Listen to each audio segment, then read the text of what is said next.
Puspusa na ang paghahanda ng iba't ibang bayan sa Hilaga at Gitnang Luzon dahil sa Bagyong Inday. Narito ang report. Simula ngayong araw, ipinatupad ang no swimming, no surfing at no fishing sa lahat ng coastal area sa Dagupan City, partikular sa Tondaligan Beach. Paghahanda ito sa magiging epekto ng Bagyong Inday. Kasi ang priority natin dito ay yung kaligtasan ng bawat na mga isda natin, tapos yung possible mga tourist natin. Full force ang mga lifeguard katuwang ang PNP, Coast Guard, Maritime at Barangay Official sa pagbabantay. May mga pasaway po. So nakikiusap po kami, mas maganda yung laging handa.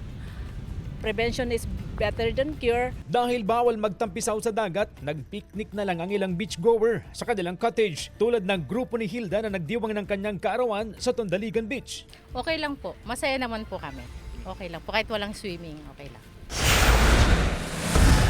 39 na barangay sa Nueva Vizcaya ang binabantayan ng MGB dahil sa high-risk landslides at flooding. Inatasan ng mga responder na maging alerto sa anumang sitwasyon.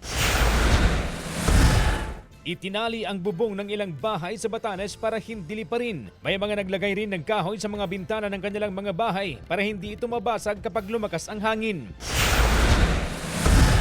Itinaas ng ilang mangingisda sa Calayan, Cagayan ang kanilang mga bangka. Inihanda na rin ng MDRRMO ang kanilang mga rescue equipment.